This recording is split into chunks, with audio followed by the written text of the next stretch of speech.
And I'm so going when we live. left, I'm going so live. when we left the hall, the wedding party threw bingo chips instead of rice. That's awesome. Yeah. And there we are, live on a Tuesday night for Talk Time with TJ. That's right, Triple T, number 194. Getting close to that Oh my 200 mark. gosh. We're gonna hit 200 before the new year. I remember when we hit 100, and I was like, holy banana peels, Batman. I Right? still trying to register that one, and here we How are about it? almost ready to double it. That's Well, wild. let's get her started. My name is TJ Zebel. I call myself a professional problem solver, which I always follow up with no, I don't know everything. I just have a unique way of asking questions and getting to dig in on a lot of the things that I've done, which I've done a lot of things for a young man of my short age. I'll leave it that way, even though I'm I thought such you were a gonna go with caliber. I don't know. My brain yeah, went to caliber. well, that'll work too. There you go. And for those of you on YouTube Live watching us, hi, Mom. And while we're on the subject of YouTube, please do me a favor and do all the free YouTube stuff. Click the like and the subscribe and ring the bell and leave comments and do all those things that really don't cost you anything but a few clickety clicks, but it sure helps the channel out. I would really appreciate that. And I do have a website you can also check out at thetswb.com, thetallskinnywhiteboy.com. And we got some more changes coming up here pretty soon. So check it out quick before we do the changes. See if you can notice what the changes are. It gives you a little insight as to some of the things that I'm privileged to help people out with. I help people with depression, anxiety, phobias, PTSD, grief, help people out with relationship challenges and finding their partner. Been still doing a lot of that, which works a lot better than swipe right, swipe left from what I'm hearing. So if you know anybody that's looking to find their special some, have them give me a jingle. I do offer a free 30-minute consultation. That is your opportunity to spend 30 minutes of time with me at no charge to chit chat about what challenges you are looking to overcome. And if I feel that it's something I can help you with, I'll let you know. Also, if I feel that we are not a fit, I promise you, I will let you know. I want you to get the change that you are looking for. I'll do everything I can to help you find the person that can help you with that. Let's see. That's that. I guess it's time for us to do the introduction of the tie of the week. Yes, it is tie of the week. I've been doing this since the first episode in 24. So this week, some of our favorites got a little poo on my Aww. thigh. Oh yeah, look at those guys. Digger, What a Digger's motley bounce. crew. There are some days that I identify with every one of them.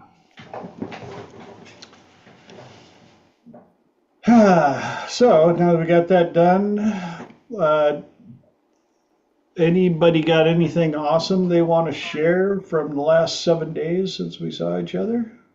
I was gonna say, even depending on the hour, we can identify with all of them. Yes, exactly. Mark, I saw you raise your hand.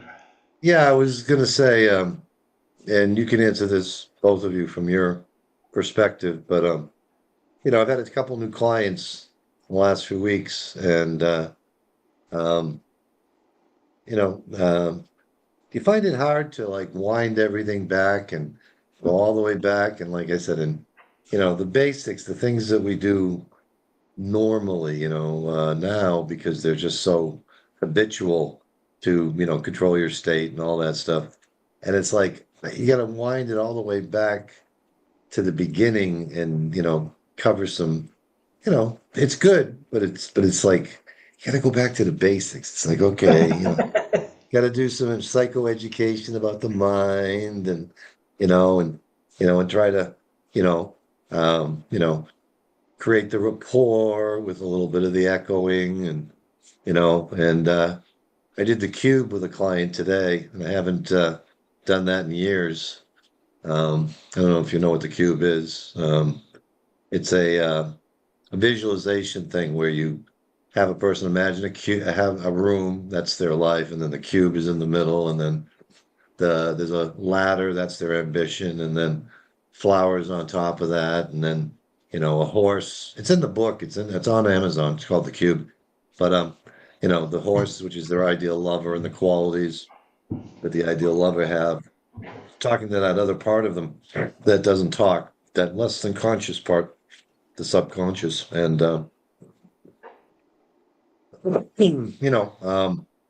it can be very insightful, like I said, to get a person to talk to that other half of them that doesn't get a chance to talk very much. But I'm like, okay, did I remember everything? Did I get all the metaphors right? The cube was clear. Okay, what does that mean? The ladder is right near the cube, so they're ready to set forth and achieve their ambition. Is it easy to climb? Okay, well then and the flowers on top of the cube, and what's the what's the meaning of that? And Yep. just have to wind it all back to the beginning. And again, sometimes it's a good exercise because it makes you realize how far you've been. But um, you know, it was again, and then to see the look in the client's eye, like that's why, I mean, like the horse, one woman described it as a unicorn. And then when we're going through the explanation afterwards, I said, so what's a unicorn to you? She goes, well, it's a mythical creature that really doesn't exist. She went, and I'm like, what? Like, what? She goes, oh, that's why I keep sabotaging relationships because I don't believe my ideal lover truly exists. And I'm like, well, I didn't come up with that. You did, but that's very insightful, so Yes. um, but I haven't done that in years. And I just, like I said, sometimes things, like I said, it just, but to go back to the beginning and try to rewind everything, like I said, it reminds you of where you started and how far you've come. So that was pretty cool. I That is love cool. that for you, Mark. Go ahead, CJ. I'll wait. Oh, no, it's the same thing I was saying. It's so funny, Mark, because I'm in a very similar place. I am creating my certification course for the Be Free method when it comes to eating and stress eating and overeating, and using my book as a guideline, but having to go all the way back to the beginning and then break it down as to what I'm doing, why I'm doing it, why this is important, why you want to know this, and going through that whole pattern. So when you started to say that, you get to realize how far you've come, and then you're also trying to go back and make sure that you have all the pieces and that everything is cohesive and that you're not missing a big chunk, or that you've clarified enough as to what you're trying to convey. Pretty good. Good stuff. I don't want to like It's rush them along because It's the to get good them up to part. speed. Yeah. But you got to do all the basics first, and Yeah. even doing the Elman induction. Did I do okay, I did the eye catalepsy, I did I did this, I did it's like, okay, all right. I love thinking back to the first time that you did it. Like, remember the first time that you did it when you were trying to do it by the paper and make sure that you had everything, and you watched it how many times, and now you have to try and ride the bike without the training wheels. And yeah, Yeah. I remember all the years of teaching classes with Dr. David, and he would always talk about this one student that said, "Oh, I was doing the element induction, but I forgot step number 5." And he said, "Well, did it work?" "Yeah." "And then the next time I did it, I forgot steps 3 and 4. But I remembered 5. Did it work?" "Yeah." And it came down to your intent, your attention, and the willingness of the person to work with you. Because I know even David, as amazing as he is at what he does, has had clients where he's just like, and you're fighting the whole thing. We're going to let this slide for a little bit. What? I thought you were good. Well, yeah, I am. But even an amazing chef can't always make somebody eat. It's a good one too. I always appreciate it when they said you can be as messy the first 9 times and clean it up on the 10, and then you got it. Yep. Hypnosis is very forgiving. Yes, thank you. That's what I'm looking for. Oh, very much You so. don't have to panic because you missed a step. It was like, oh shit. And then you get the times where something comes out your mouth, and David has talked about this too, where he's like, you hear the words coming out your mouth, and you're like, oh no, and they land, and the person goes, oh, that's just what I needed to hear, and you're like, oh, that's why I said it. Okay, cool. So where are we at now? And yes, funny. Dave, that is a Fleet Farm top that Lenore is wearing. Well, shout out to our fans in Minnesota who are very familiar with Fleet Farm. For those of you that are watching that have no idea what Fleet Farm You have is, to go. Find a way to get there. I've just always described it as Walmart for farmers and rednecks. It's such a great store. It beats the pants off Walmart.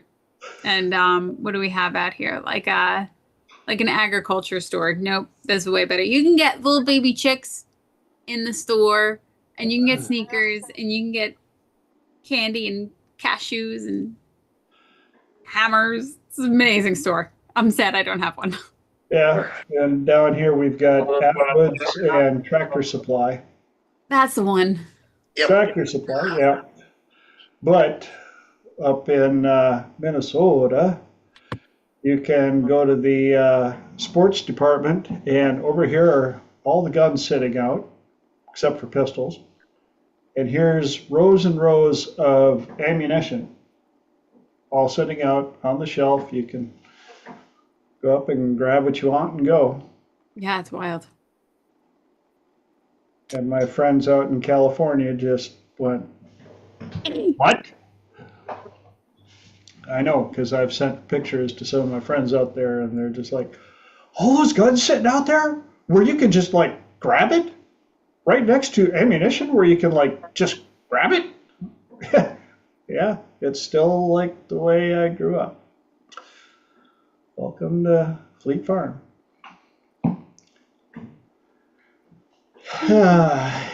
Anything Love that. else that anybody got to share? We are T-minus 29 days till the Mid-America Conference. So in case if anybody's interested in attending, it is in Chicago. And I'm extraordinarily excited.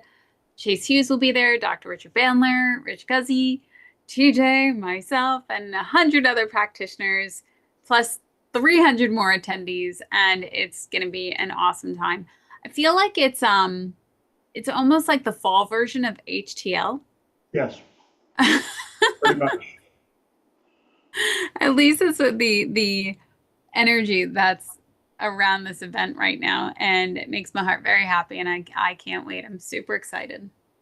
it's going to be an event for sure. Mhm. Be And stoked. yeah, and we're 100 days till the holidays.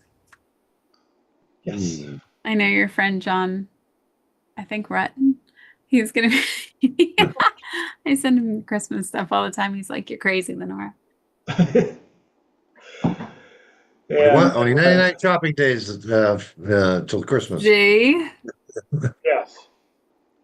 And for all of you that already have all of your Christmas shopping done, we can help you with that. We can do therapy with that. I'm sure your family would love to know that we can offer therapy for that. But congratulations. And then we also have therapy for those of you that are Christmas shopping on the 23rd, the 24th. I guess real quick, this weekend I was having a blast. It was my birthday on Friday, and we went out and did all sorts of fun stuff and had lots of cool messages. So for those of you that were kind enough to find my wife's post on Facebook and wished me happy birthday, thank you so much. This was the first year that I wasn't on Facebook for my birthday, which I ain't gonna lie, it was a little tough after enough years of being able to all year round wish people happy birthday. That was one of my morning routines. I'd get on Facebook, I would make sure that I wished everybody on my contact list a happy birthday when it was their birthday. I've missed that terribly. And then on Friday, when it was my birthday, I usually would spend most of the morning thanking people for thinking about me. So a number of them reached out that had my number for text. That felt good. But Tina posted some pics of our outings, and so she shared them with me. So that was cool.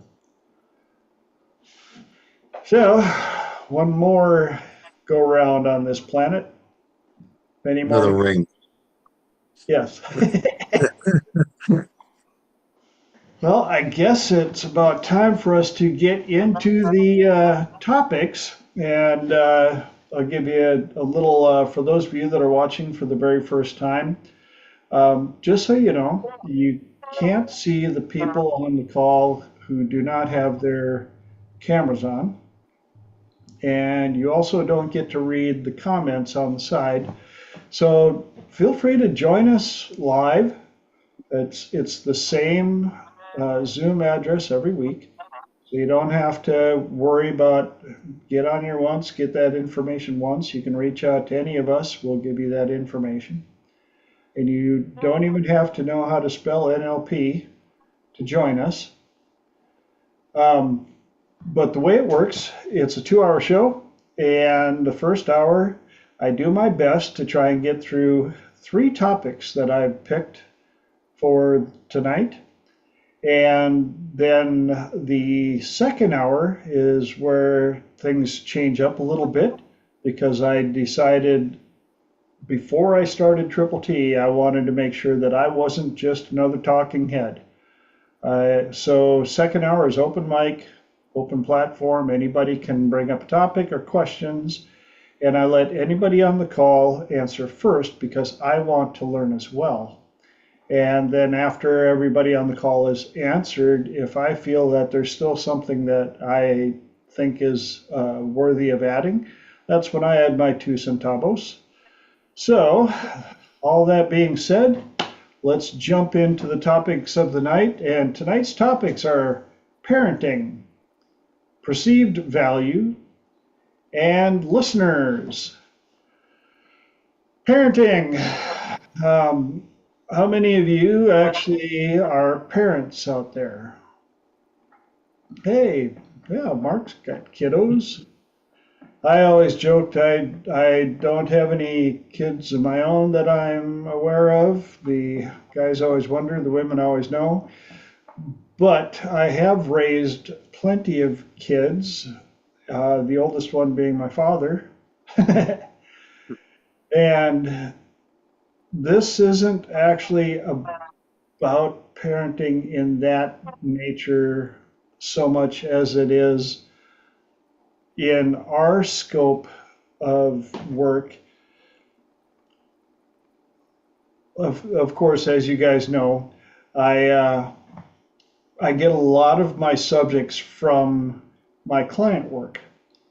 And today, one of my clients has been having some challenges with impulsive, frivolous, almost addictive uh, spending or purchases. And like we discussed just a little bit ago, sometimes something comes out of your mouth and you're like, oh, but it lands the way it should. And my client has children. And I said, what if it was your daughter buying you all of these things on her credit card? And the immediate response was, well, I'd tell her to stop. I'd tell her I don't need that stuff. This is ludicrous.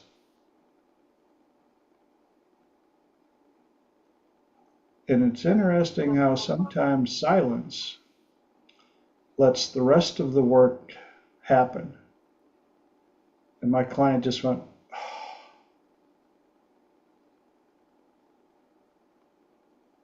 They realized their old love language had been put together due to growing up poor in a poor family. And so they enjoyed buying gifts for others, giving gifts. And even though they had vowed that they were never going to allow themselves to be broke again, and they've worked very hard on making money, making investments, and all of these other things, but this spending kept going on and on. And so I had to combine that with, I said, now, who is parenting you? And how do you parent your inner child? Because it was their inner child that was hanging on to the love language of gifts. Even though as an adult, after the work we've done, they have moved on to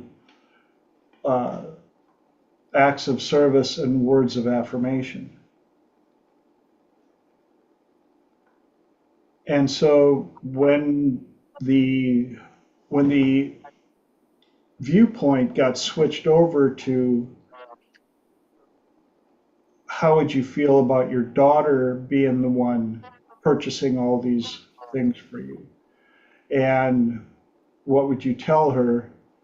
And combining that with, and what would change if you became the parent of today to the child inside of you that has chosen to make all of these purchases? Any ahas, inputs, epiphanies on this? I love when people have insights about money. I think it's really interesting when they have one or two insights and their finances shift massively. I've had that, but mine has also gone a lot deeper. I never really got too wrapped up in spending money on myself. What I do get wrapped up in is saying yes to what everybody else would like, because I don't want to have them think that I'm somehow controlling their happiness when it comes to money. So if somebody wants something, I'm like, yep, no problem, done. So that's definitely a flaw. Not my best feature, unless you're the person receiving whatever you want. And they had a strong propensity to do that as well, but they justify that over the purchasing. They are they have they've had a very strong addiction to purchasing clothing and boots and accessories and all this stuff, to where they have a fairly good sized house. Every closet packed full. The front porch has racks of clothing, a majority of which they've never worn. And so one of the things that I suggested for them is to grab a pad of paper and do a complete inventory with approximate value that they paid for each item, and allowed them to understand that the value of that stuff,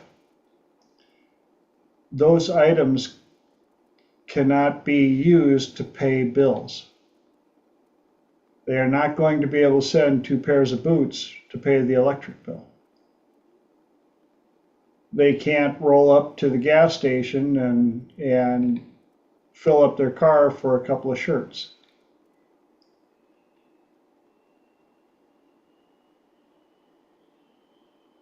And the promise they made to themselves when they were young, that they were never going to live poor, that's when the child inside went, we basically have burned all this money. And even if they put it up for sale, most of it still has the tags on it.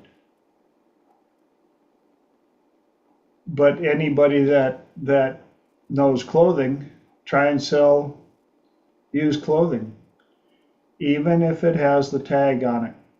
If it's not in the store, if it is not brand new, discount, which means you've lost a good percentage of that money. You could have just had little bonfires with $100 bills. And so that was another one that hit them.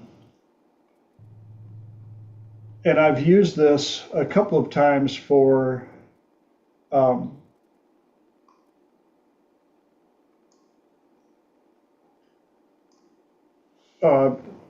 sorry, Elijah put a comment in here.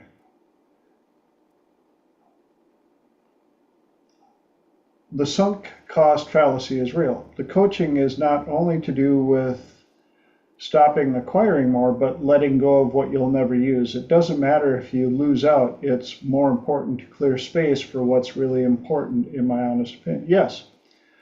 And that's where they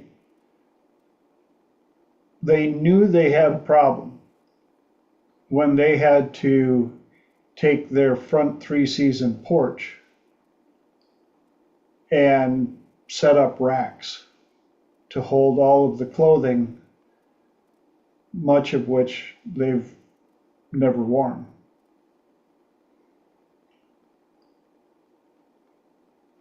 And the other part was, it wasn't even purchased on sale. I know that a lot of people are like, look, but I got it on sale. I saved 50%. Yes, but you still spent the money. Well, but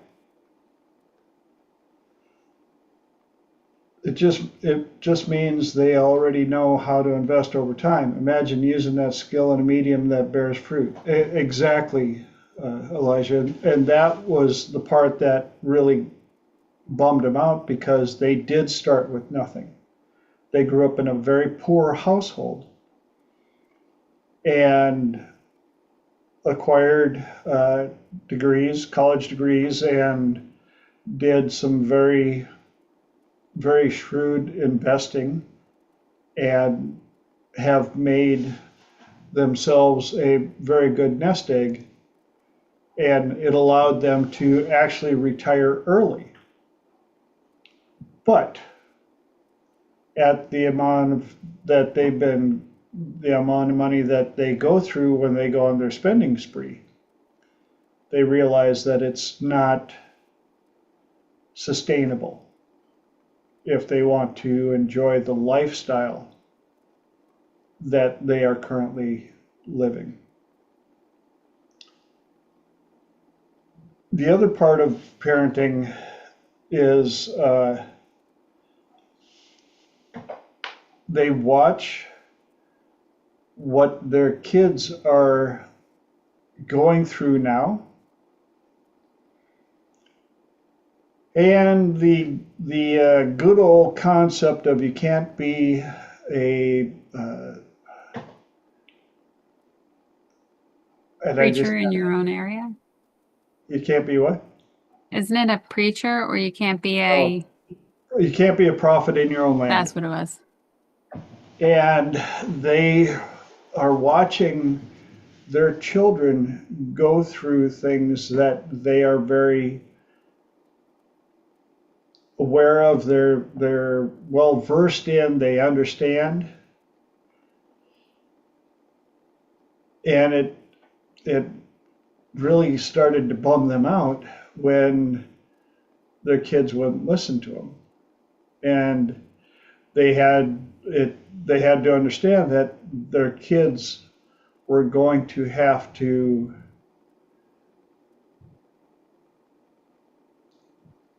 learn some of those lessons the hard way, like most do. And I think it's hard for any of us that, you want to help people out, but getting hit with that being a prophet in your own land,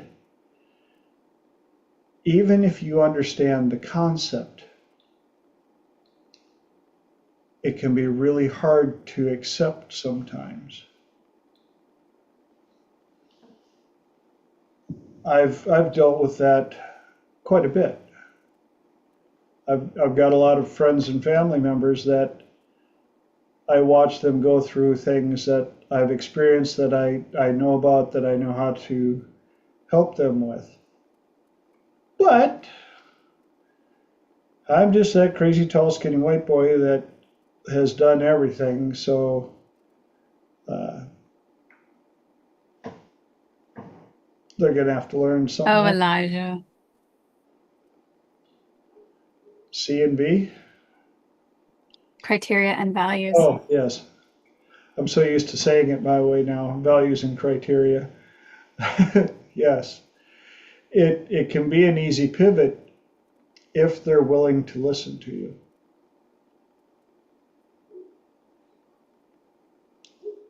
And I think that's part of I guess I could call it the curse of the teacher and the parent. We do the best we can, offer up the information that we have. But just like I said, in the very beginning when we got started here, even the best chef cannot make a person eat. Listening is automatic, resistance is an illusion. To a point.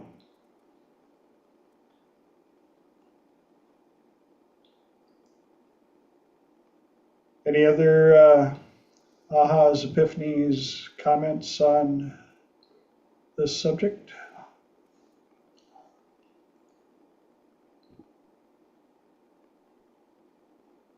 Or is it time to move on to topic number 2? You guys are kind of quiet on the mic, but we got Can the. I say something You just did. Say some more. I don't know, can you? else? Can I say something else? Yes, you may. What did I want to say? I had it a moment ago. Something, and then something else. Oh, resistance. See, when it comes to that kind of thing, if you want to really coach someone if they're important to you, because I know like it's hard to, you can't really make someone do something that they don't want to engage in, and if they're not asking for your help, it's kind of pointless. And sometimes when you're working with family and close friends, you know, they don't like to see the shift in your character when you're trying to help them and coach them, because they know you as the you were before you became the coach you are. And so they can read you much more easily, and the defenses go up much more seamlessly in such circumstances. So the real important thing is to be permissive enough that they maintain their autonomy, right?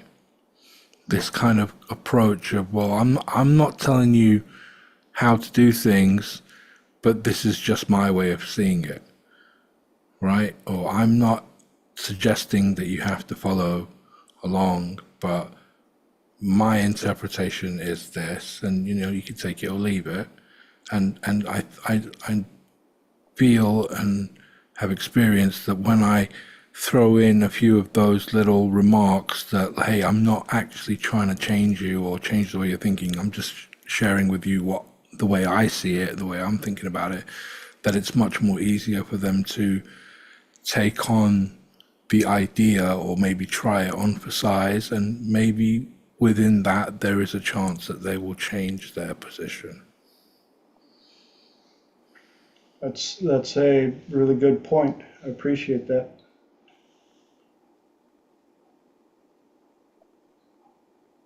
Anybody else? Yes, Lenora. When Elijah had written resistance is an illusion, I think from knowing what we know and having the curiosity and the understanding, we know that to be true. But people who are coming into change work or who don't know that it is, they think that it's resistance. They are thinking it's much more part of their personality, like this is who I am, rather than being thoughtful and even flexible in their thinking. So to them, I don't believe they would consider it an illusion. But I liked the way Elijah had written that. And I think of it like Holly often says, you know, styrofoam walls. Yep. They are walls nonetheless, but until you get close enough to attack them, you don't know what they're made of. Mark. Yeah, sometimes I'll tell parents, I could say all the same things that you're saying that you want to get through to your child, but because I am not you, they hear it. I'm just another voice, but I don't have all that resistance built up. So when I could say the exact same words as some parent, the wise advice or whatever, because I'm not you, they'll actually hear the words Yeah, and listen, because hearing and listening are two different things. they are. Very much so. That's also why I say the most expensive words when somebody offers to teach you something are, I know that, or another one is, I don't need to know that. How do you know? You haven't heard it yet. You don't know what you don't know. Anything else before we change topics? Okay, then we're going to move on to topic number 2. Hey, we're getting 2 in tonight. How about it? Perceived value. Oh man, I've seen this. I was speaking with one of my clients who is also a DJ, and they've got they want to go out and get some more gigs, and they were looking at possibly doing a gig in a little wine bar. And they were talking about just bringing some nice speakers that they had in their house. And I said, house speakers? And they said, well, yeah, I've got these really nice speakers. And I knew which ones they were talking about. And I said, I would bring your JBL 15s. They're like, oh, that's overkill. I don't need that. And I said, it's perceived value. If you're going there to show that you are a DJ, I wouldn't bring the light tree and all that other stuff in, but I would stack 2 of your large 15-inch speakers on top of each other, and you can still play at a moderate volume, a pleasant volume. But the people see that you have the opportunity to play larger gigs. The other part is in pricing of perceived value. And I saw this when I was doing maintenance on college houses. Because every year at the end of school, there is a plethora of furniture available. And the kids knew that if it was still there when it was move-out time, they were going to be charged for disposal. And so they would line up the sidewalks with all of this free furniture. And my houses managed to get rid of their furniture a tad quicker than the others.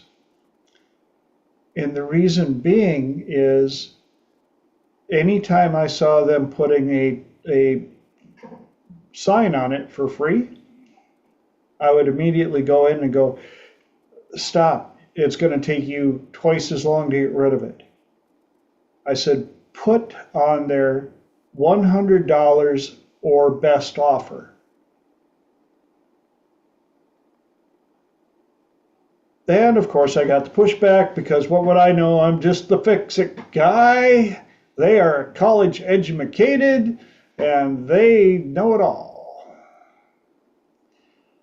Until the house right across from them put the same piece of furniture out with a sign that said $100 or best offer, and it was gone in 2 days.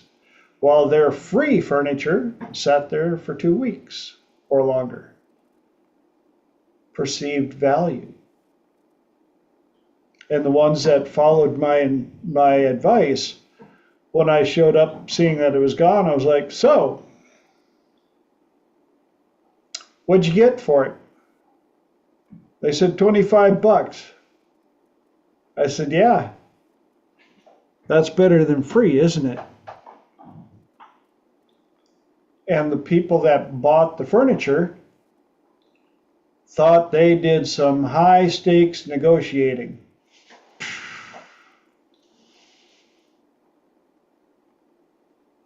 Because instead of 100, they got it for 25.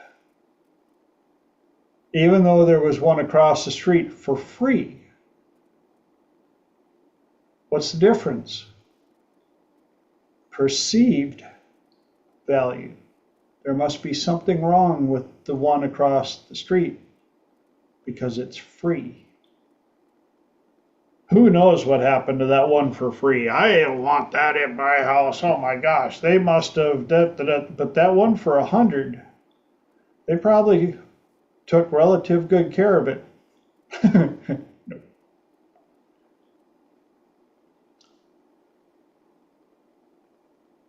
The other part of perceived value is in some of the work that we do. In fact, a good portion of the work that we do, especially around things that are tangible and trackable. Smoke cessation. It's not too hard to ask somebody who came in to quit smoking, what are you paying for a pack of cigarettes now? And I think the last time I noticed around here a sign that they're up to like $10 a pack now or something like that. Yeah. Well, when you tell them what you charge for smoke cessation and they give you that look, you're like, well, how many packs of cigarettes is that? How long does it take you to smoke that? 22, I think is that 22 pounds, Elijah? Yes.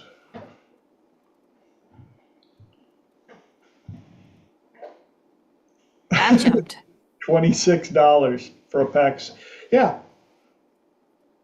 And it doesn't take long to justify what we charge for smoke cessation.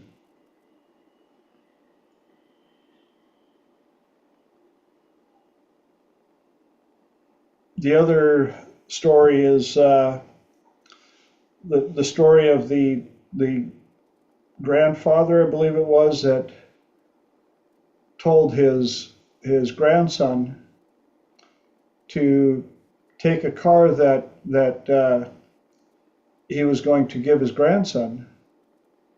He said, take it to these 4 different places and ask them how much it's worth.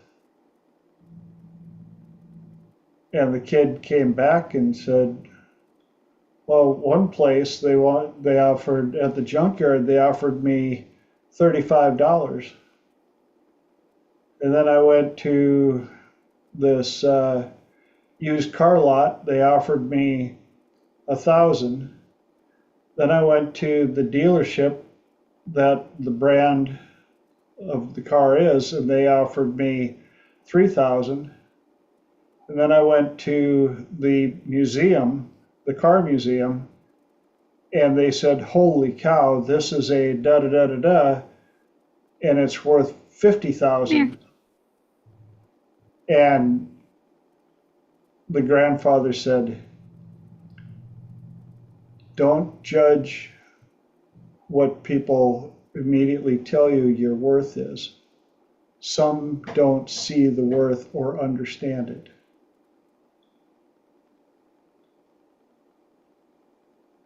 And I think that's a really important lesson for us when we're out and about.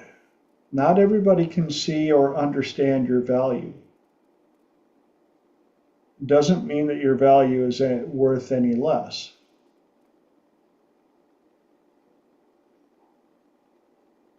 I know that I have a lot of tools in my shop, and some of them are quite old.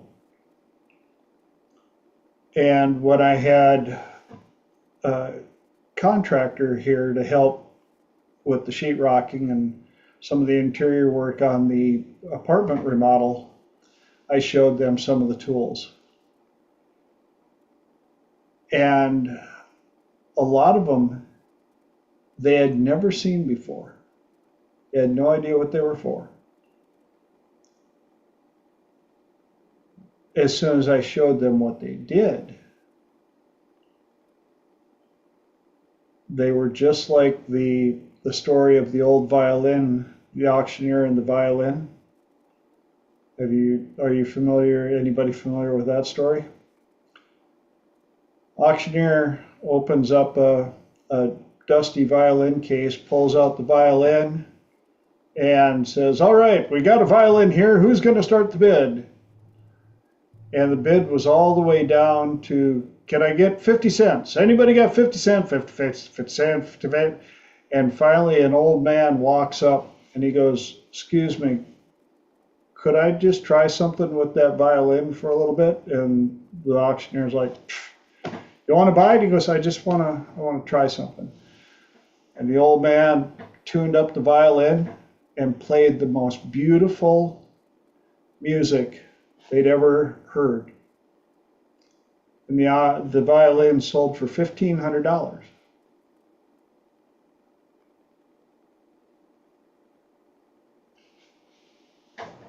In the hands of the right person, an item can become worth much more than the public can perceive.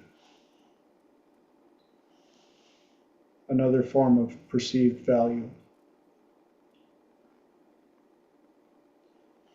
Any ahas, inputs, ideas, epiphanies on that topic? Yes, Lenore. I've heard that one with a bottle of water too. Yes. Yeah. I think it's a great one. And it really goes to show you how your own value and your own perception can change the things in your environment, but also how you can change your own value by recognizing it, depending on what you're saying to yourself, but also what environments you're in. And what is your knowledge? What are your skill sets? What is that collective worth? The collective, what do you mean? Of everything that you've experienced, for what you feel you have the ability to offer the world. To me, I think it's worth everything. I find it completely priceless. And there are times where I will sit at tables and I will hear other people and I notice, and I think Elijah, this will resonate with Elijah, especially in reality transurfing, how wrapped in a story people can be. And you're thinking, you have no idea what you don't know, and you have no idea how the people around you can actually help you out of that story. And I used to think of it almost like knowing a secret, but I don't think of it. I think it's just knowing a different level and having a different level of awareness. And they don't even know that that level is even kind of sort of possible. They have no understanding or no,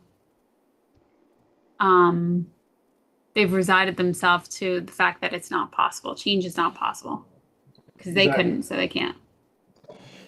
They think it's magic because it's so far outside their reality, so they don't believe it because,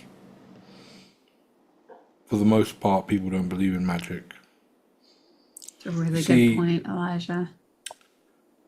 There was this quote in a book, which I don't remember the name of the book, but was it the big metaphor book that we have? No, it was the author said, he said, "I'm writing a book on magic, and I'm asked, real magic? By real magic, people mean supernatural powers, thaumaturgical gifts, and acts of mysticism." And I answered, no, parlor tricks. In other words, real magic that can be done is not real magic, whereas the things that are magical are not considered to be real. But it's not true.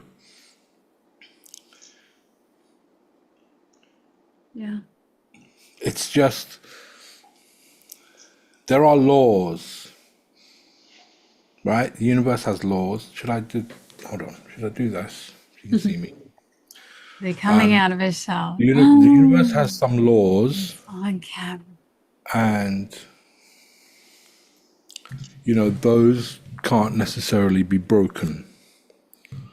However, they are also very misunderstood. So say, for example, a human being can't fly the way a bird flies, but they can create technology that enables them to fly, right? So that would seem like magic. At least at some point earlier in time, it would have seemed like magic, right? And so that's just kind of one way of looking at it.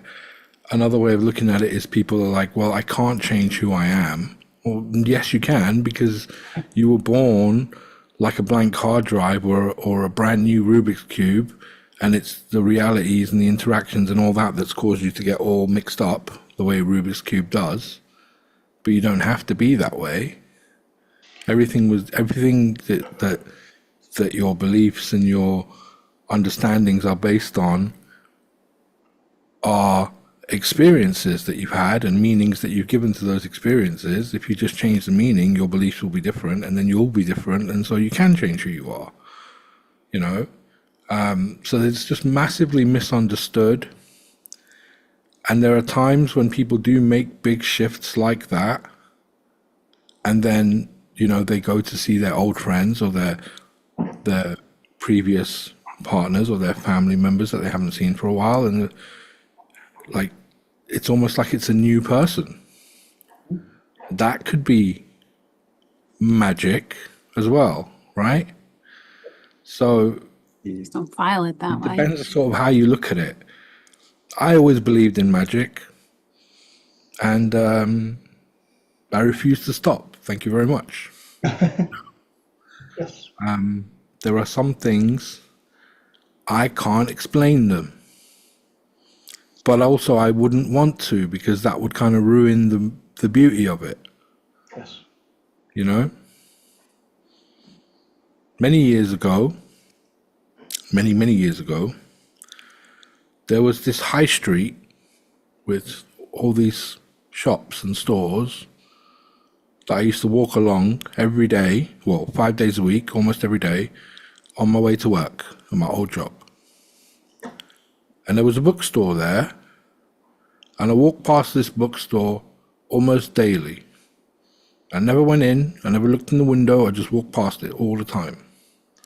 One day, something inside me, when I was learning to listen, at the time I was kind of learning to listen to my own unconscious more and trust my feelings more. One day I'm walking along and something inside me says, go in the bookstore. Now, I don't know why I have this feeling to go in the bookstore, but I go in, and I met someone in there that I dated for almost 2 years. I can't explain that shit. Yep. It's like magic, bro.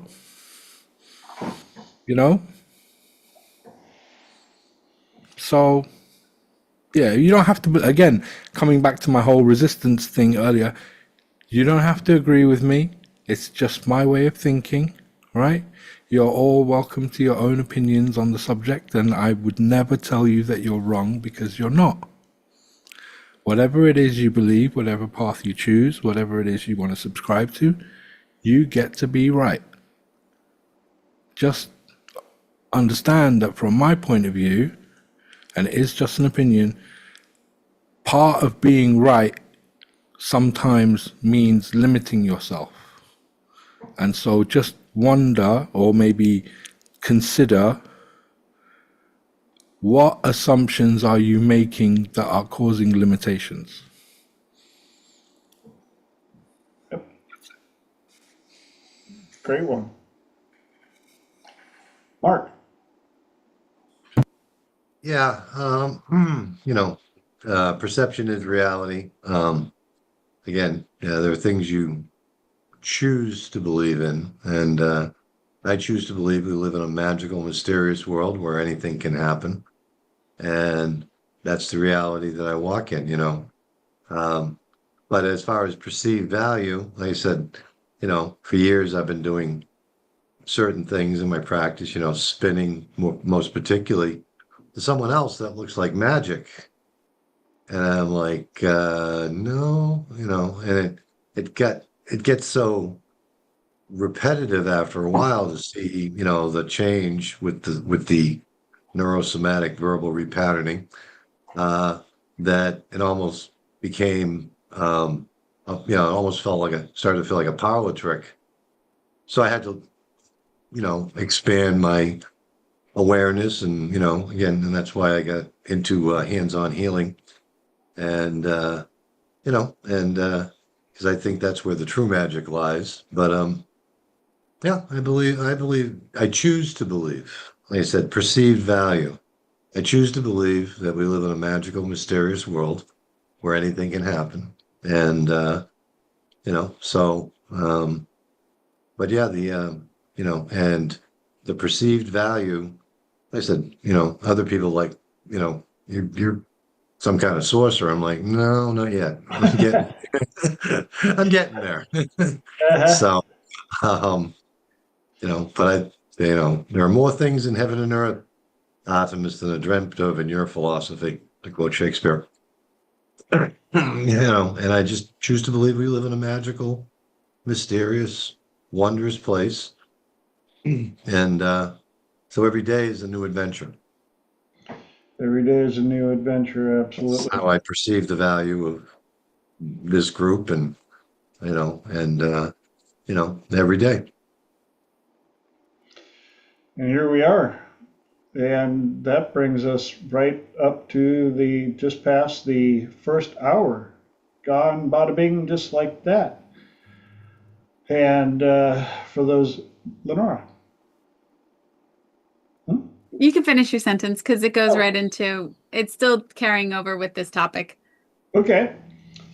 Well, for those of you that tuned in late, the way it works now is second hour is open mic, open platform. Anybody gets to ask a question and bring up a topic, and I let those on the call answer first. So usually we got a long silence, but I think Lenora's got something for us to start off the hour with. So Lenora.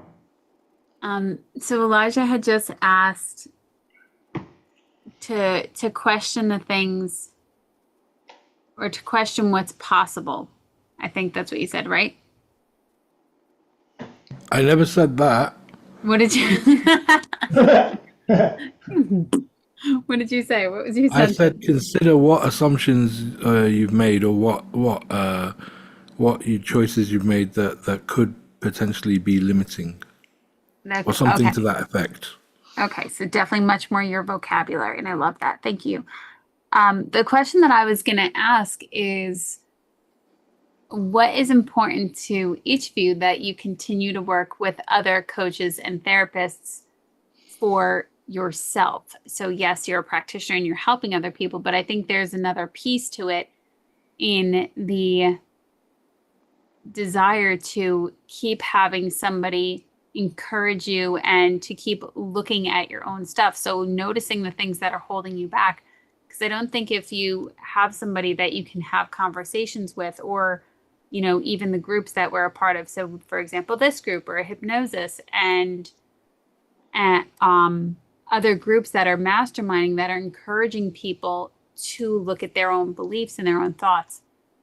What's important to you about going further and finding ways to let go of the things that might be holding you back, or those beliefs or those thoughts? Good question. Growth Okay. and contribution beyond myself. Ooh, I don't think I've ever used that word. I love that. That phrase. Because that last one, that's where fulfillment is. Mm, See, I could do loads of shit for myself. I can make money and I could maybe buy a Ferrari or live in a beautiful house. And those are all really cool achievements. Mm-hmm. And I feel somewhat fulfilled. I think if I did those things and the things that I have already achieved, I think, especially when they are material things or personal goals or personal Mm-hmm. bests, I think they are somewhat fulfilling. But when it's something for someone else that's, like beyond myself, Mm-hmm. that's when it's like truly fulfilling Mm-hmm. because they're,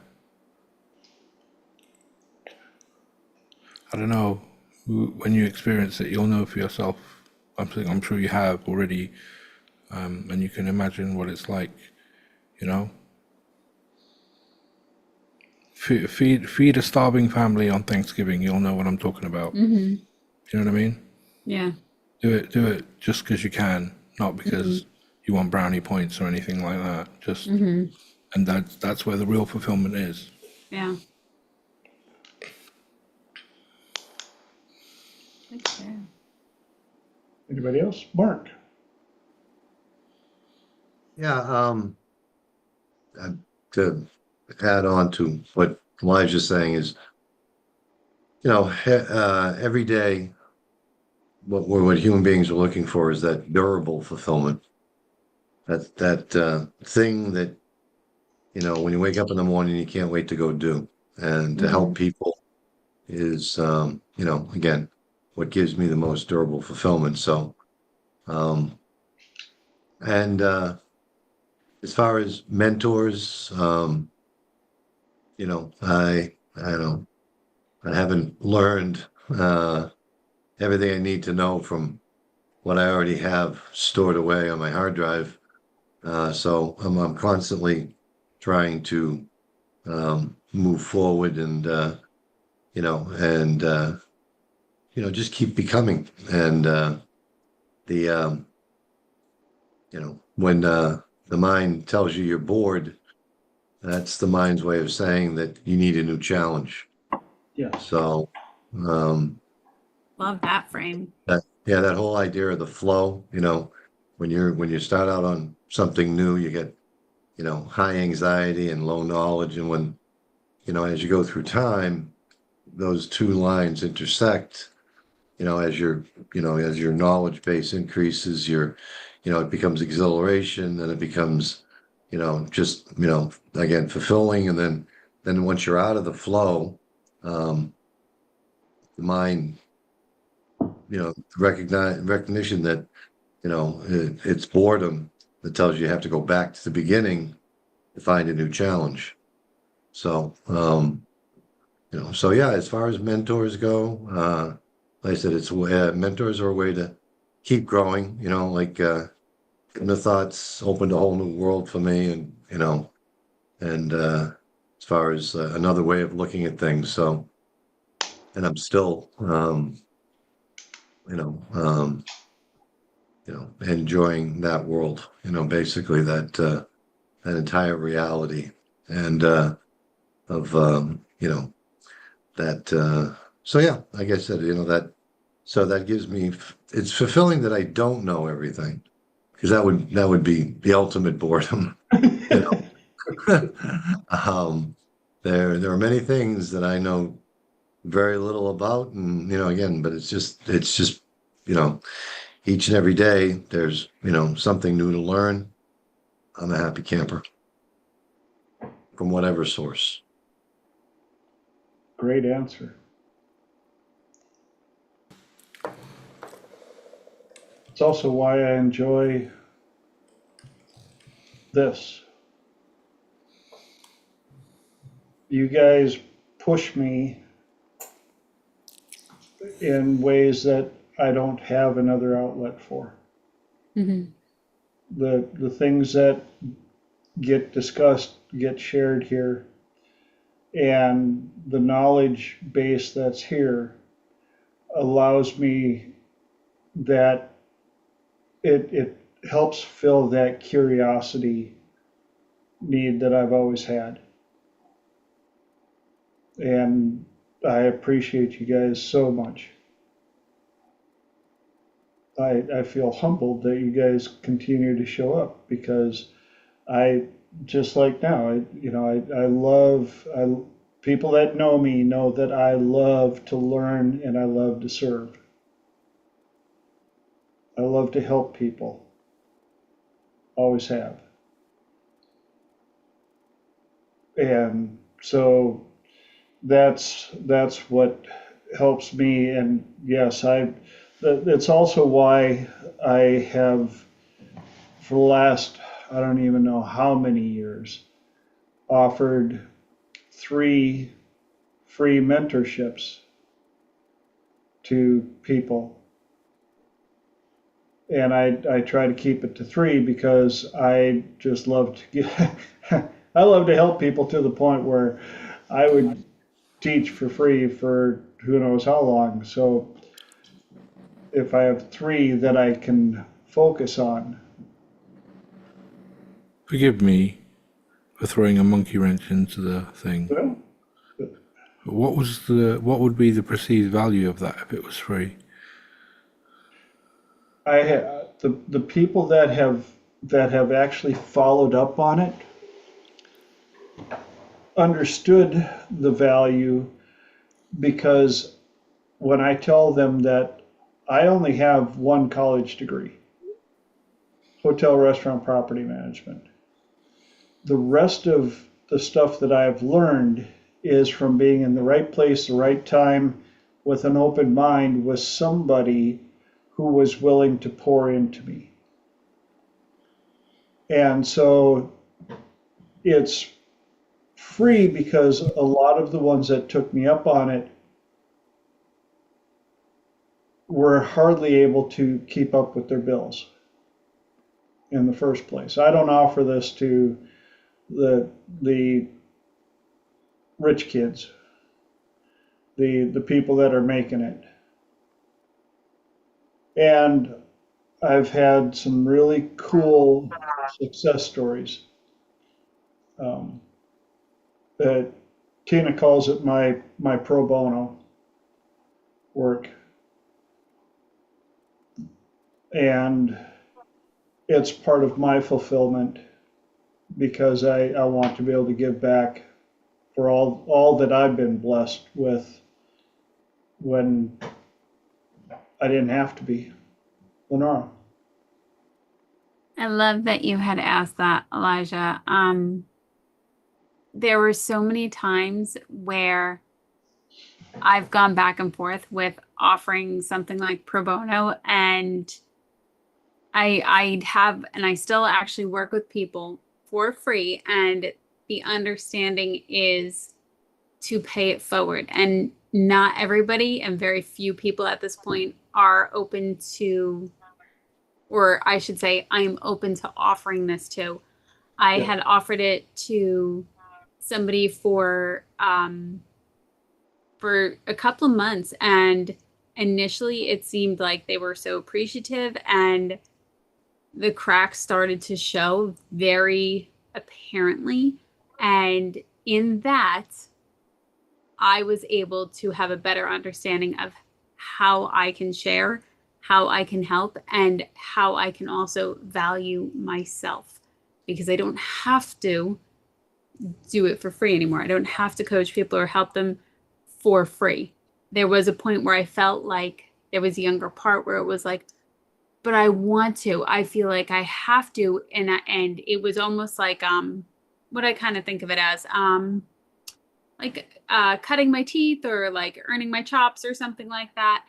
And I've now come beyond that, which I'm really, really happy about. So I think it's with the intention of when somebody's offering it, or when I'm offering it, or when you're offering it, or when TJ or Mark or somebody is offering it, what is the intention behind it? And not everybody gets what I consider, I love that you called it magic. I consider it the most extraordinary thing that I can ever share with anybody. And even though they might not have that perception of it, that is how deeply I value what we're able to do, what you amazing people have taught me, and all that I've learned over the last number of years, and where I am as of September 16th, 2025 on the East Coast at 8:15. Awesome. Mark. Yeah, again, sometimes, again, what's the value for the practitioner? The perceived value is you might know a lot, and you may be at the peak of your craft, but try to go teach another human being everything you know. Okay, and you find out how difficult it is. A lot of actors at the top of their game, they go back and they teach. They participate in summer stock for free to try to teach the young actors everything they know, how they had become successful. So I think that's a higher level. You get to a certain level of expertise, and then now go back to the beginning and try to teach another human being everything you know, and you find out exactly how hard it is. So I think that's the value that that apprentice, offering apprenticeships provides us, is realize how hard it is. Like I said, it's a higher level of achievement to be able to teach some. You can know everything in a particular field, but try to teach somebody else what you know, and it's not the easiest thing in the world. In fact, it's very difficult. I'm glad you brought that up. When I had my photography studio, a town not too far away had a photography course, and the college reached out to me to see if I would be willing to allow graduating students to do their internship at my studio. And I did, and it was good and it was bad in the same breath, because a number of the students that came to the studio realized really quick running or owning a photography studio is a lot of damn work. And a couple of them freaked out. And I laid into two of the instructors at the college. I said, you guys are doing these students such a disservice, waiting until they are weeks away from graduating before you let them know what the business side of photography is. Really?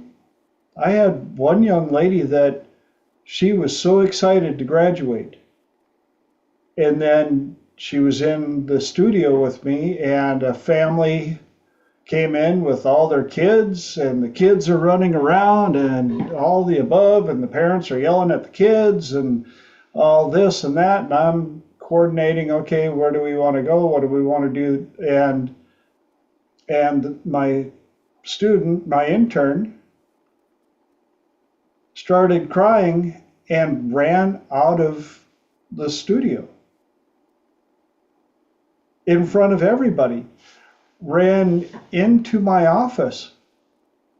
And of course the family's like, what was that? I'm like, hold on, I'll be right back. You guys get everybody ready, get the kids settled down a little bit. And I went into my office, and she is bawling, like bawling, like total losing it. And I'm like, what is going on? She goes, I can't do this. I can't do that. I can't do what you do.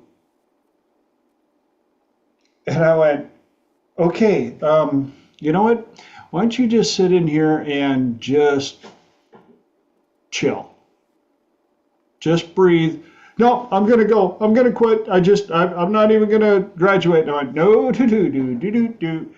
Wrong answer. I don't want you doing anything rash or overly emotional. Just sit here for a bit. I said, if you want to come out and watch me photograph the family as an observer, you're welcome to.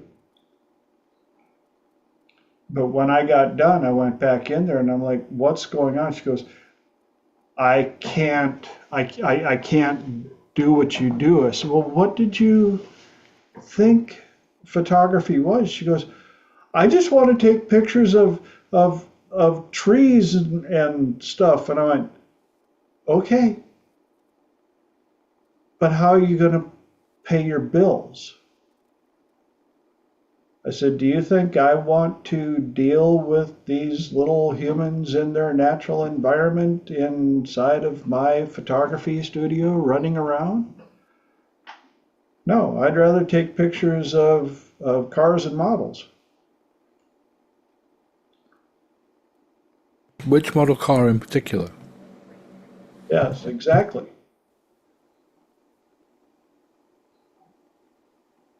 Her perceived value of the work had gotten blown away, and her values and criteria were slammed right into the wall. Then, of course, then she's well, I'll just go back to school and be an X-ray tech. I said, good, that's still photography. How well do you deal with people that are screaming, yelling, and bleeding all over the place? What? I said, not all X-rays are of perfect body parts. Sometimes there are broken body parts. Whoa. And sadly, she never recovered. She went to work for Walmart, and not even in the photo section. Has a college degree in photography. I made her walk. I made her finish her internship. I said, I don't care if you alphabetize stuff, if you clean the studio, if whatever you do, but you're going to finish your internship, you're going to go to graduation, you're going to walk, you're going to get your piece of paper, get your degree. And yeah, and another one, same thing, was not ready for the business part. And I finally talked her into at least doing the photos at the Sears Photo Center.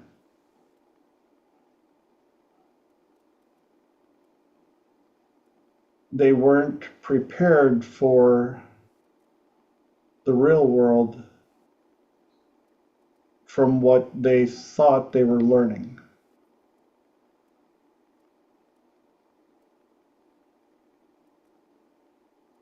And that may be another question, even though we're in your hour and I'm not supposed to be the one bringing up questions, but how many people have decided to get into our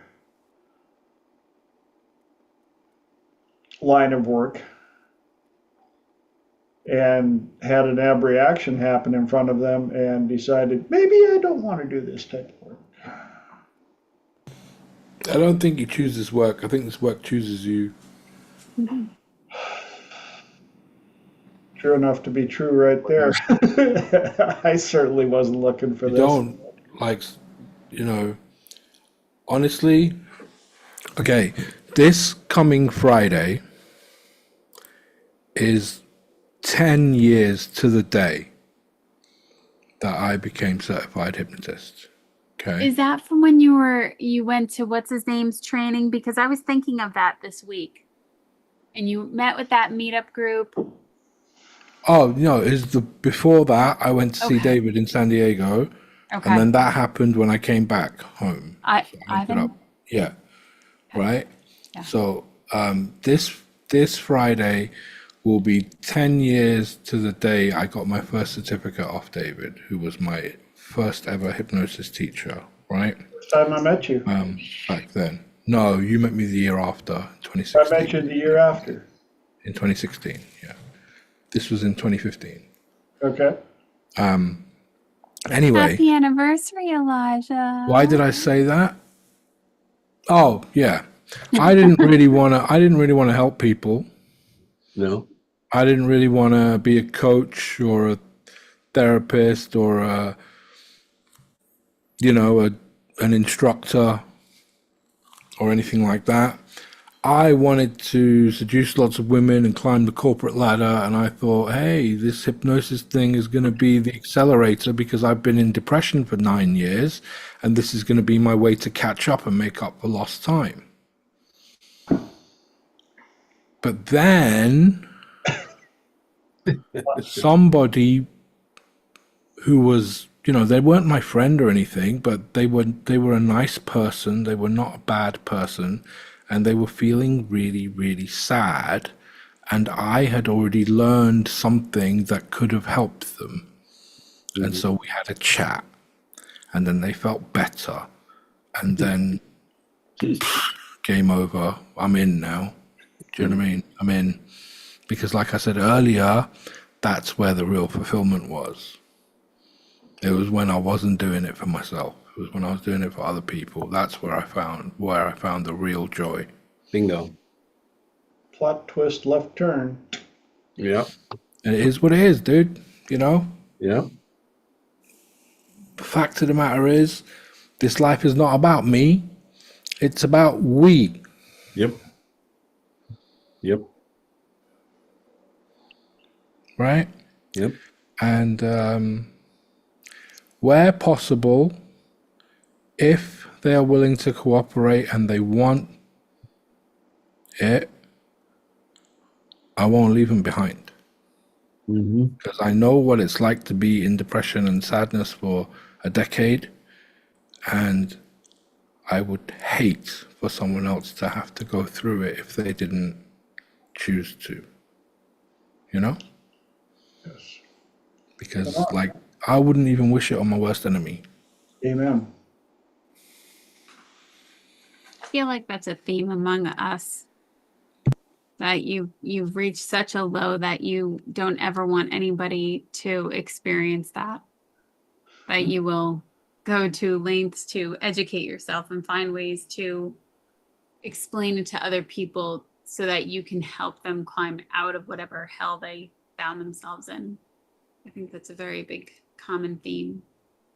Happy almost anniversary, Elijah, on being a certified practitioner. And something that I had struggled with, so even for people that reach out to you and you say, I can help you, and but I can't pay, or I can only pay this much, there was even a money battle that I found myself in, and I didn't want to accept something for free because I felt like that wasn't appropriate. And then even to try and find that financial piece. And finally, I think everything just kind of came together at the time that I needed it the absolute most, and found a way to make it work the way that I did. But I can definitely see why people who want help don't take it for free. I can see why some people do also take it for free. Yep. Mark. Yeah, I agree that this life, like I said, what Elijah said is he got that blood of oxytocin, that good feeling, and it can be very addictive, and to feel that passion, and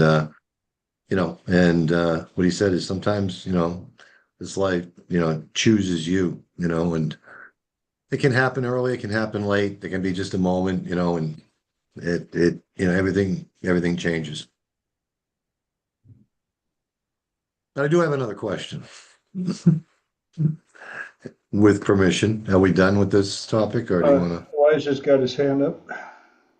Just real quick, what Lenora was saying about some people can't pay and things like that. I have bartered sessions with people, I do a standard 2 hours of community service for 1 hour of therapy. So, if you want 6 hours worth of sessions with me to work through your problem, then you go do 12 hours in a soup kitchen and I will do your therapy for you. Yeah. I love that, Awesome. Elijah. Mhm. Very cool. Mark? So you can feel so you can get them to feel that same feeling, basically, of giving back. And that's cool. That's very cool. Yep. And everybody Well, I had wins. a quick, everybody wins. Yep.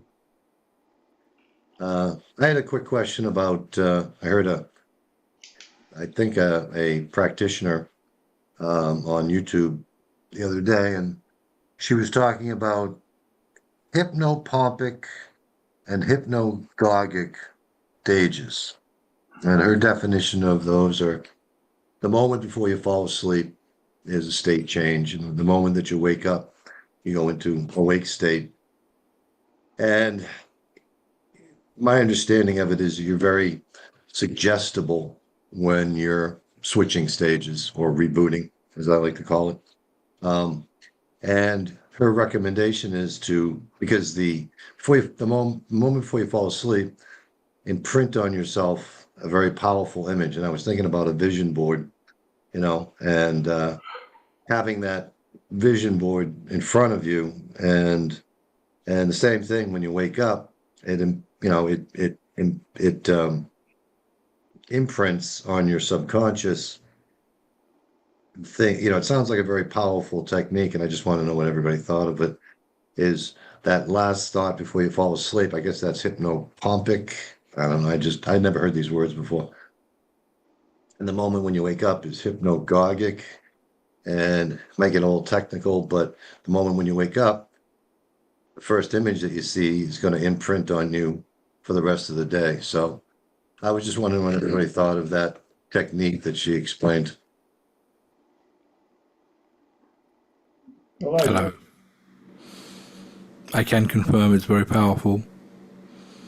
I can confirm it works very well.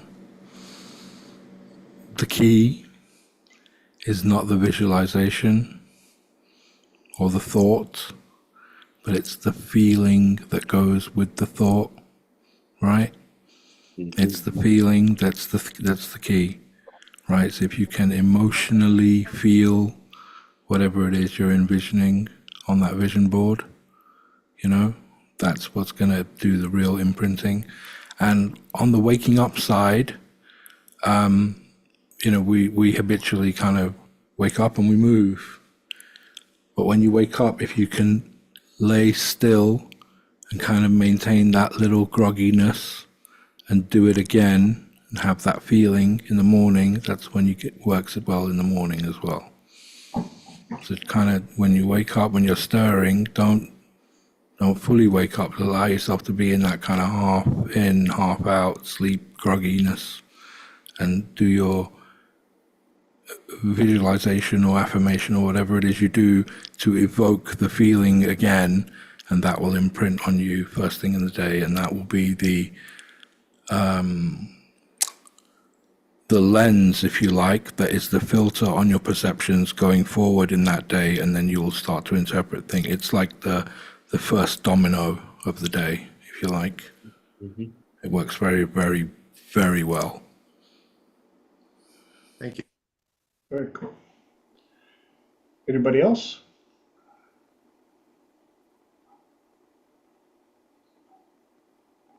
Yes, It was the no? first time I heard it described the way Mark was sharing, so thank you for elaborating, Elijah.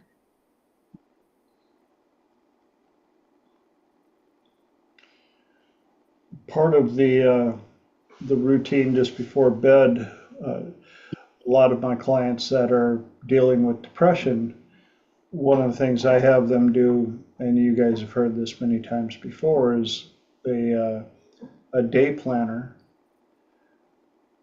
But they write down a minimum of 3 cool things that they remember from the day they just had, Mhm. to build up that muscle of remembering the good stuff, noticing the good stuff.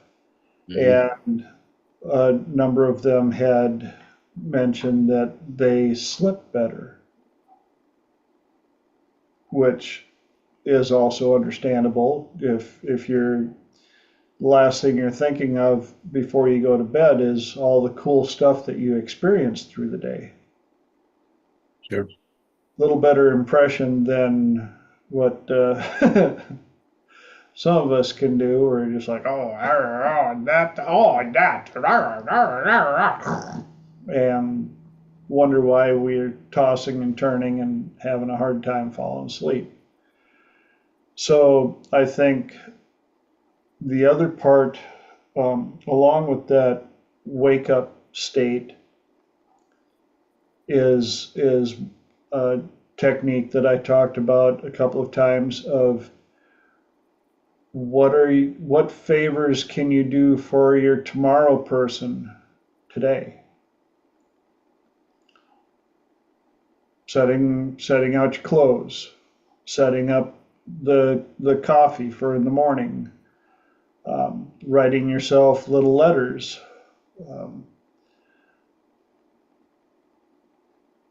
kind of setting up your day in advance the night before, and remembering to thank your yesterday person. I think a lot of times we forget.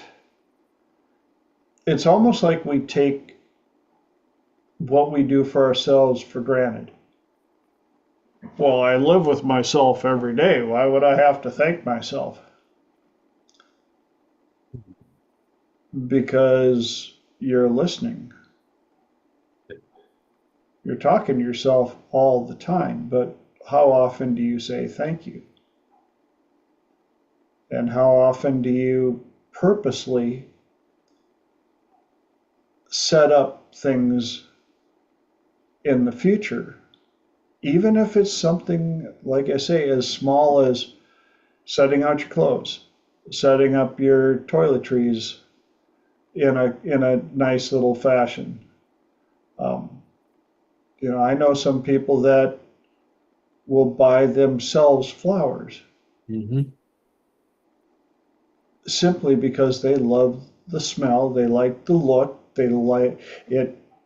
One of the things I do is for the longest time, I like to make the bed in the morning. Yep, every morning. And to the point where I'm a little CDO about making the bed, maybe, possibly. And so I think that's also part of that morning hypnotic state, where the first thing that you can think of when you realize that you are mildly conscious, I like to say, today is Tuesday. It's going to be a great day. Yep. I get to work with clients. Tonight I get to host Triple T again. I can hardly wait. And I know that yesterday, I set up my coffee. So thank you, yesterday person.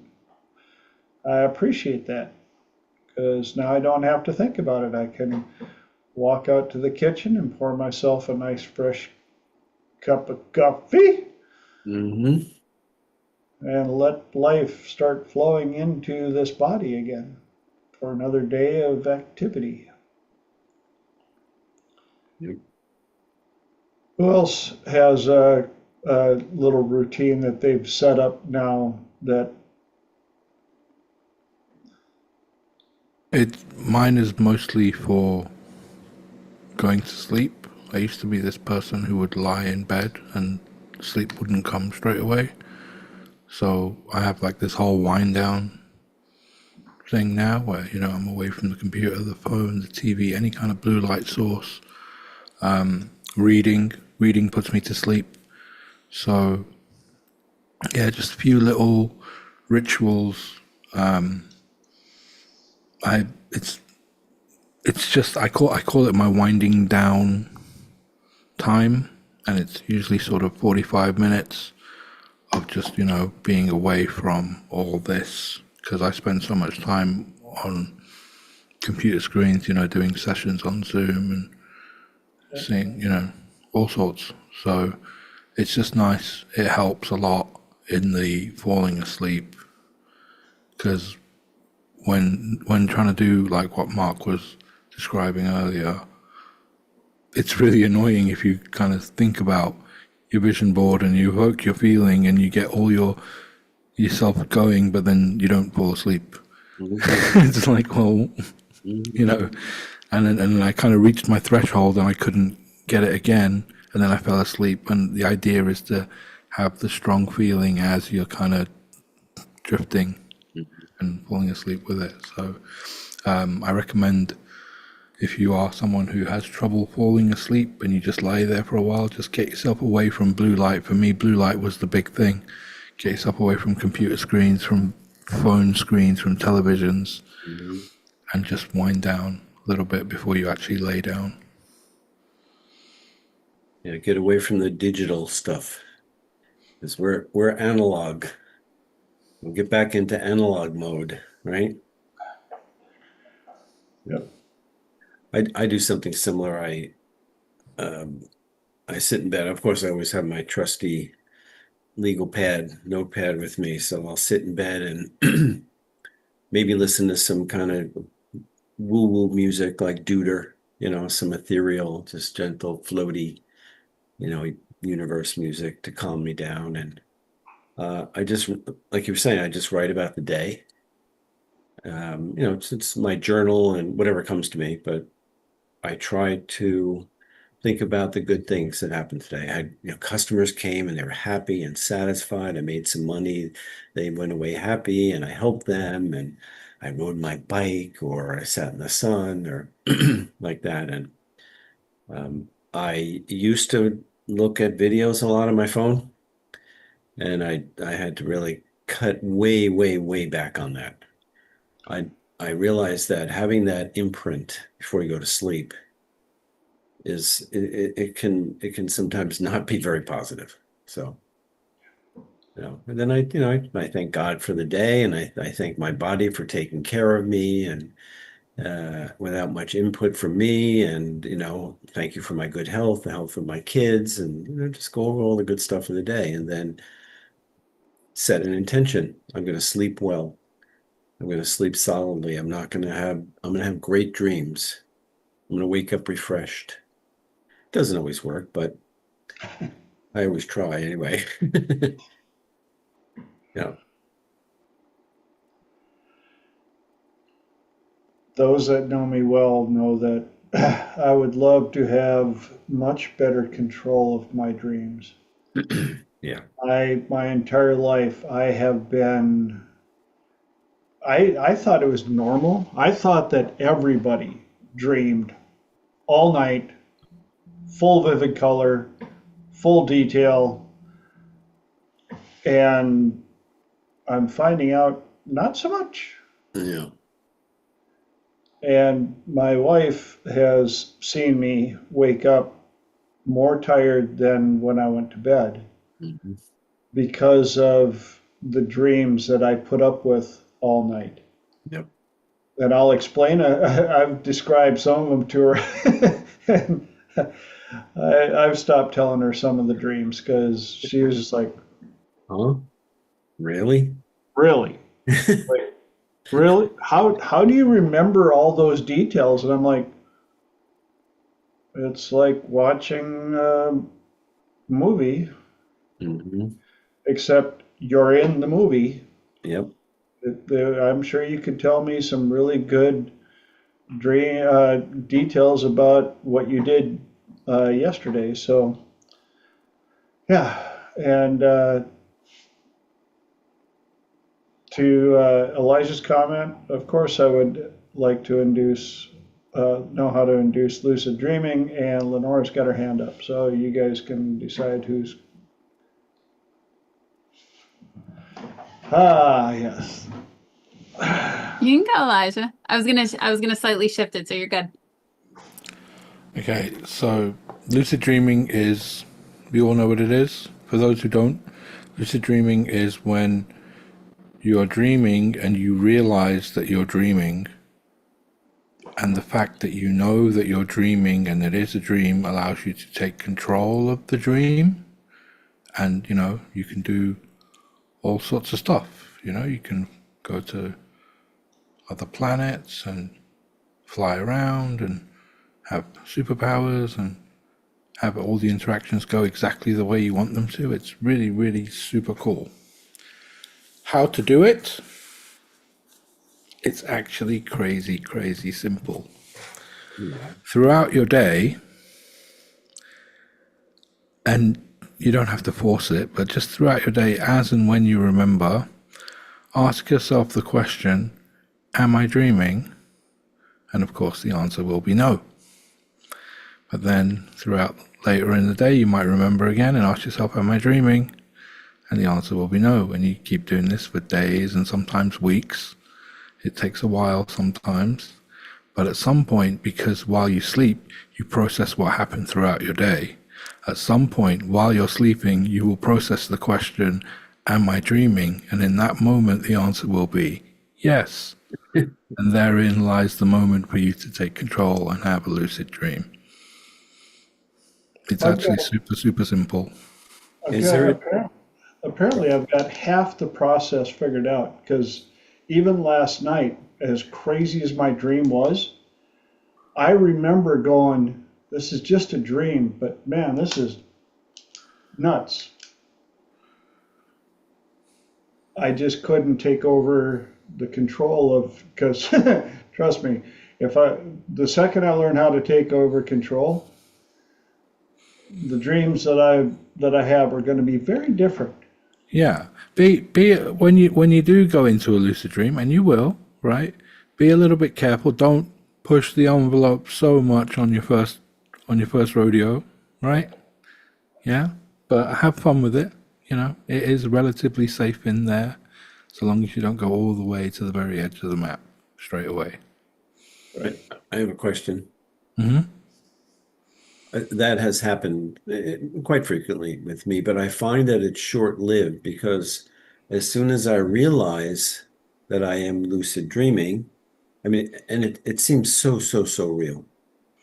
But when I realize it, I become more conscious of it, and it like I want it to continue because it feels wonderful sometimes, Mm-hmm. and it doesn't. It ends. It's almost like you pull back the curtain, you see, and then it disappears. So I would say stop trying. Yeah. It's not about making it happen. It's about allowing. Yeah. Yeah. And I will control. Just kind of be okay with it. Right. And the more you kind of, like, if you imagine that it's a partnership, right, between yourself, your conscious self, and your subconscious self. Yeah. Right, that the two of you are going to make this dream together. Right. And eventually, over repeated occurrences, you'll be able to do it for longer and longer and longer and more with intention. Yeah. But it's okay if, your first time you go to the gym, you can't lift the heaviest weight straight away. Sure. Yeah? Yep. That makes sense. Yeah. Okay. Thank you. Thank you. I was going to say, Castaneda, when you want to get into the dreaming body and do, the first exercise is to find your hands in a dream. But, and then, Greg, if you recognize at that moment that you're dreaming, shift your focus, go, look in a different direction. This is what Castaneda would say, is keep shifting your attention to different aspects of the dream. Okay. That way you can stay in the dreaming state longer. Okay, try that. I've never done it. I just, but that's what I read. If anyone hasn't read Carlos Castaneda's books, right? Mm-hmm. Oh, there's like maybe 9 or 11 of them, and many people stop at the third one because originally it was just a trilogy. Seriously, the fourth one is where it all really begins. Okay, because that's where he's no longer under the contract of the publisher and all the agreement that he had to write these 3 books, right? So that's when it really starts. It's not just about psychedelic drugs and things like that, but there's just, it's great. Carlos Castaneda's books are great. They're great. And of course, there's hypnosis and vision creation in altered states through hypnosis. And that way may be a little bit cheating when it comes to lucid dreaming, but you can have amazingly vivid experiences spontaneously or guided. And once you reach that bliss state in in hypnosis, what's the difference between deep blissful hypnosis and lucid dreaming? Can anybody tell me that? Yeah. And that begs the question is, I've heard so much, especially lately, that life is a dream. And like when you pass, you're gonna go home and wake up as if you were waking from a dream. So, like, what layer are we on? What are we dreaming? Are we not dreaming? Are we dreaming simultaneously? Can we shift our dream in the middle of it? But it also seems so real. So real. This is one of the many questions I'm going to ask God when I go home. Yeah. Many questions.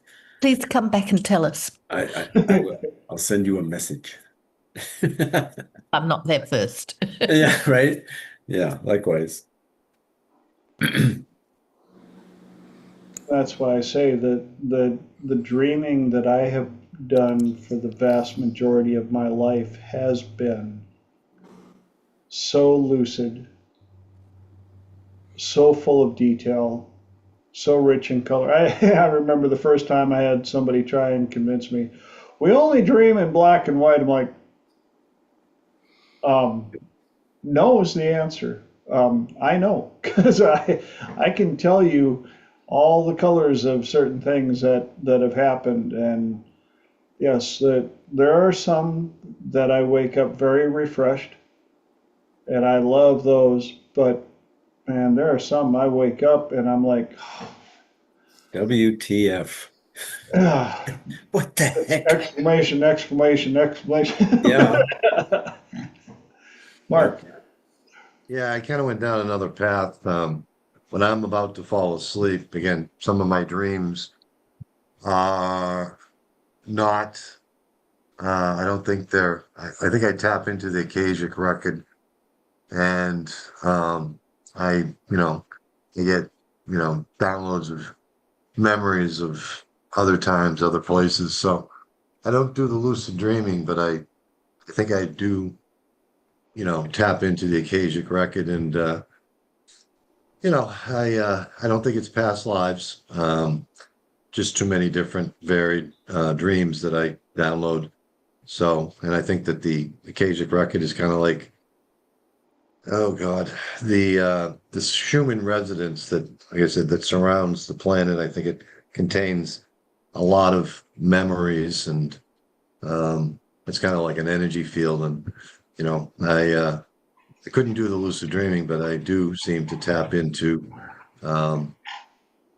memories from different epochs, and like being in jolly old England around the time of the Great Fire, and walking with metal stilts above the muck on the street. And I don't think, it doesn't feel like it's a past life I'm experiencing. It's just, again, it's just like a piece of a memory of having a palm ender with clothes and holding it up to my nose and feeling, smelling the stench. And it's a very vivid dream, but I think I'm tapping into something above and beyond, basically, that, it's not a memory from a past life. Yep. Cool. I've heard Bashar talk about this, about what goes on within us like billions of times a second. There are things going on, and we can shift, not necessarily like to a past life, but a concurrent something else, numerous other lives or experiences that could be happening. Is this not quantum physics? I don't know. That could be happening at the same time, and you just shift a little bit this way, a little bit that way, a little bit up, a little bit down. Like, oh, I think I'll go on this ride now. I'll come back over on this ride. Sounds a lot like transurfing to me. Transurfing, yeah. Yeah. Okay. What did Lenora want to say when she had her hand up before? Sorry. You're good. I'm cute. One of the things that I find, I like doing things for my future self, but I think talking to myself in the present moment is very important, because I can easily go one way or the other. So to stay present, I will find a way to talk to myself. Or if I'm thinking about the future, one of the things that was coming up, and super quick before we run out of time, our conversation toward the end of last week, when we were talking about being human and how amazing it is, I ended up going to an air show over the weekend, and I was on a military base. And as I was on the military base, I was thinking about, what if I just stopped everything and just walked around as the being that I am, not like the human form, just like seeing things through different eyes and just being in complete awe of what an experience this is as being human, and then seeing everybody else around me as the universe flowing through them, and what that would look like. And I tell you, thank goodness I had reflective sunglasses on, because I was like getting teary-eyed over this, and it was a very different experience. Yep. And it really was a very moving experience, and something to practice going in and out of, especially if you're, running through the grocery store or things like that. Mm-hmm. And another thing, so talking to myself in the moment, the word "of course" kept coming to mind. Like, of course this is going to work out. Of course that's going to just flow the way you need to. Of course things are just lining up. Mm-hmm. And it was just this very over the top way that I was using it. And if you start doing it, and I know Abraham Hicks will do like rampages, but if you just start talking to yourself, like as you're folding your laundry or as you're moving about your house and doing your dishes, so much fun. Huge difference. So. Yep. Could that be like, for me? I'm sorry, Elijah. Do you want to say something first? No, you're good. Carry on. I'm more and more getting things from the universe, right? And like you, I should be wearing sunglasses, because in public, I'll see something that strikes me as so beautiful and so amazing and so miraculous. I'll just start tearing up, It's like, wow, it's like the universe is reinforcing beauty, reality, truth, creativity, connection, who I really am. It's like just opening up my eyes and my spirit, and my heart, of course, right?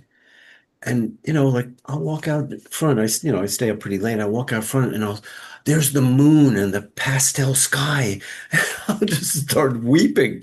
It's like, thank you that I have this consciousness. I've been given the eyes and the awareness to feel this and to experience it.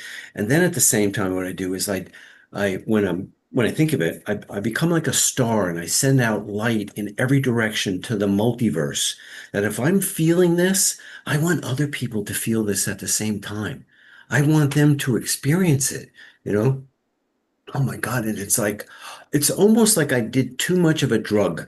You know what I mean? It's like, whoa, that line was way too fat. I overdid it. That's what it feels like. It's like, whew, I have to like breathe through it, you know? But that's what I do. I share that energy, just channel it outward. So it's wonderful. It is. I totally agree. I love that. Well, kids, guess what? Once again, time has flown. Oh, really? Already? Yeah, that quick. How many times have I told you guys time distortion is real? Oh, yes. If you Oh, want to yeah. make a minute last a very long time, do a Just play. have some fun. Yeah. And if you want to At least watch 2 hours 194 times. race by, join us here because it every week it's crazy. We Yeah. get started and I'm like, man, I've got a whole 2 hours that hopefully we'll be able to fill up. And I don't even really, at this point, I'm like, we got 2 hours. Let's see what we can get into it. And whoop, 2 hours gone. So, speaking of that, thank you all for offering up your precious commodity of time here on this platform, not for me, not for my glory, but to help put this stuff together because somebody out there needs to hear this stuff. Yep. Amen. And spread the word, share the videos. For those of you that are on YouTube, love you, Mom. And please do me a favor. Click the subscribe button, the like, the leave comments, just so that we can get a little more traction for somebody needs to hear this. Share it with them. Every chance I get. And invite them on here. As you've come to notice, we're pretty easy to get along with. You guys are amazing. I love you guys so much. And the timelines that some of you are up at, Elijah, brother, thank you for 10 years. Woo woo. yeah, and Fran for allowing us to be part of your early morning routine. Mm-hmm. I just thank you. And I hope to see you guys back here in 7 days for the next adventure. Yes, sir. Until then, please take care of yourself, live life as full as possible, love people, and love y'all. Yep. Love you too. Thank you, everyone. Thank you, TJ. Bye, guys. Bye, Lenora.